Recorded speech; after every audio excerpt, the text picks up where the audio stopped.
अम्मी, क्या इस घर में मेरी कोई जगह नहीं रही? ज़ैनब ने आटे से भरे हाथों के साथ सहन में खड़ी होकर आहिस्ता से पूछा। रशीदा बीबी ने नजरें झुका लीं। बेटी, घर तो तुम्हारा ही है, मगर हालात बदल गए हैं।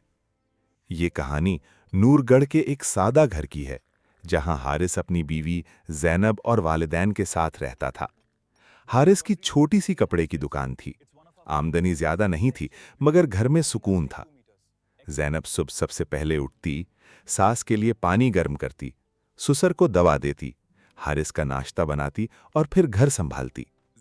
हारिस दुकान जाते हुए हमेशा कहता, ज़ैनब, आज मेरे लिए दुआ करना। ज़ैनब मुस्कुराकर जवाब देती, आप तो मेरी हर दुआ में होते हैं। उनकी शादी को 3 साल हो चुके थे। औलाद नहीं थी, मगर ज़ैनब ने कभी शिकायत न की। वो इस घर को अपना सब कुछ समझती थी। फिर कस्बे में एक नया शॉपिंग प्लाजा बना। हारिस के दोस्त उसे बड़े ख्वाब दिखाने लगे।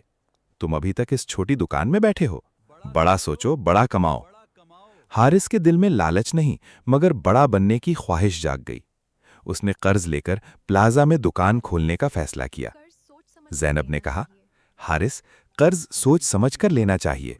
हमारी छोटी दुकान चल तो रही है। हारिस ने पहली बार सख्त लहजे में कहा, तुम कारोबार नहीं समझती, घर संभालो, वही काफी है। ज़ैनब खामोश हो गई।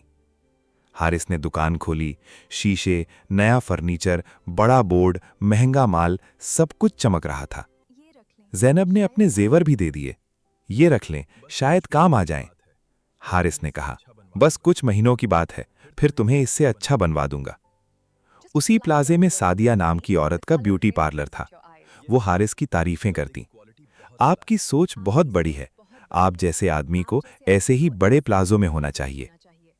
आहिस्ता आहिस्ता हारिस को ये बातें अच्छी लगने लगीं। घर आकर वो ज़ैनब की सादगी पर एतराज करने लगा। तुम कभी अपने आप पर ध्यान भी दे लिया करो। ज़ैनब ने हैरत से पूछा, क्या मतलब? मतलब ये कि आदमी को अपनी बीवी पर फख्र भी होना चाहिए। बन सवर के रहा करो। ज़ैनब के दिल में दर्द हुआ, मगर उसने कुछ ना कहा। हारिस देर से घर आने लगा। खाना ठंडा हो जाता, ज़ैनब इंतजार करती रहती। एक दिन हारिस सादिया को घर ले आया। अम्मी, सादिया का यहाँ कोई नहीं, कुछ दिन हमारे घर रहेगी। ज़ैनब के हाथ से पानी का ग्लास कांप गया। हमारे घर? हारिस ने सख्त लहजे में कहा, हाँ, हमारे घर। सादिया मेहमान बनकर आई, मगर चंद दिनों में घर के फैसलों में बोलने लगी। ये पर्दे पुराने हैं, नए लगवा लो हारिस, घर भी दुकान जैसा अच्छा होना चाहिए। ज़ैनब चुपचाप सुनती रही। एक रात उसने हारिस से कहा, एक गैर औरत का घर में रहना अच्छा नहीं लगता, लोग बातें करेंगे। हारिस बोला, तुम्हारी सोच बहुत पुरानी है। सादिया ने मेरे कारोबार में बहुत मदद की है। ज़ैनब की आंखें भर आईं। मेरी सोच पुरानी नहीं, मेरा दिल डर गया है। मगर हारिस ने उसका दर्द नहीं समझा। दूसरी तरफ कारोबार कर्ज पर खड़ा था। महंगा माल दुकान में पड़ा रह गया। गाहक कम होने लगे। किराया बढ़ता गया। कर्ज ख्वाह घर पहुंच गए। पैसे दो, वरना सामान उठा लेंगे। हारिस सर झुकाए खड़ा था। मोहल्ले के लोग देख रहे थे। उसी वक्त ज़ैनब अंदर गई। उसने अपना पुराना संदूक खोला। उसमें सिलाई करके जमा की हुई थोड़ी सी रकम रखी थी। वो रकम लेकर बाहर आई। ये ले लीजिए, अभी सब नहीं है, मगर कुछ दिन की मोहलत दे दें। घर का सामान मत उठाएं। हारिस ने हैरत से उसे देखा। ज़ैनब, ये पैसे तुमने कहाँ से लिए? ज़ैनब ने आहिस्ता से कहा, इस वक्त बात घर बचाने की है, पैसों की नहीं। उस दिन सादिया घर छोड़कर चली गई। मैं अपनी जिंदगी खराब नहीं कर सकती। हारिस ने उसे नहीं रोका। अब घर में सिर्फ खामोशी थी, मगर ये खामोशी पहले जैसी नहीं थी। इसमें हारिस का पछतावा शामिल था। ज़ैनब ने सिलाई का काम बढ़ा दिया। सुबह घर का काम करती, ससुर को दवा देती, सास का ख्याल रखती, फिर कपड़े सीती। रात देर तक मशीन चलती रहती।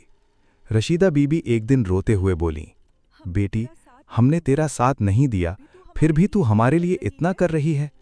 ज़ैनब ने उनके हाथ थाम लिए। अम्मी, आपने मुझे बेटी कहा था, बेटियां हिसाब नहीं रखतीं। हारिस ने ये बात सुन ली। उसकी आंखें भर आईं। एक रात बारिश हो रही थी। ज़ैनब सिलाई मशीन पर बैठी थी। हारिस आहिस्ता से उसके पास आया। जैनब, तुम थक नहीं जाती? जैनब ने हाथ रोककर कहा, थक जाती हूं, मगर घर बचाने के लिए औरत को मजबूत रहना पड़ता है। हारिस की आवाज टूट गई। मैंने तुम्हें बहुत दुख दिया, तुम्हारी सादगी को कमजोरी समझा, तुम्हारी खामोशी को बेवकूफ़ी समझा। मुझे माफ़ कर दो। जैनब की आंखों में आंसू आ गए। माफ़ी लफ्ज़ों से नहीं मिलती हारिस, दोबारा यकीन आने में वक्त लगता है। हारिस ने सर झुका लिया। मैं इंतज़ार करूंगा। जैनब ने कहा, इंतज़ार नहीं, बदलना पड़ेगा। हारिस ने आहिस्ता से जवाब दिया, मैं तुम्हारे लिए खुद को बदल लूंगा। अगले दिन हारिस ने प्लाजा वाली दुकान का ख्याल छोड़ दिया। घर के अगले कमरे में जैनब के साथ छोटा सा कपड़ों और सिलाई का काम शुरू किया। हारिस कपड़ा लाता, जैनब सिलाई करती, रशीदा बीबी बटन लगाती, असलम साहब हिसाब लिखते। काम छोटा था, मगर इसमें सुकून था। एक दिन हारिस ने गाहक से कहा, ये डिज़ाइन मेरी बीवी ने बनाया है, हाथ बहुत साफ है इसका और बहुत प्यारे कपड़े सिलाई करती है। जैनब ने ये बात सुनी तो उसकी आंखें नम हो गईं। कितने अरसे बाद हारिस ने उसका जिक्र इज्जत से किया था। आहिस्ता आहिस्ता कर्ज कम होने लगा, घर में मोहब्बत वापस आने लगी, चाय फिर एक साथ पीने लगे। जैनब का दिल फौरन पहले जैसा ना हुआ, मगर हारिस ने जल्दी नहीं की। एक शाम हारिस ने पूछा, जैनब, जब सब कुछ टूट गया था तुम मुझे छोड़ के जा सकती थीं, क्यों नहीं गईं? जैनब ने कुछ देर खामोश रहकर कहा, क्योंकि मैंने इस घर को सिर्फ दीवारें नहीं समझा था, यहाँ मेरी दुआएं थीं, अम्मी अब्बू थे और वो हारिस भी था जो कहीं खो गया था। मुझे लगा शायद एक दिन वापस आ जाए।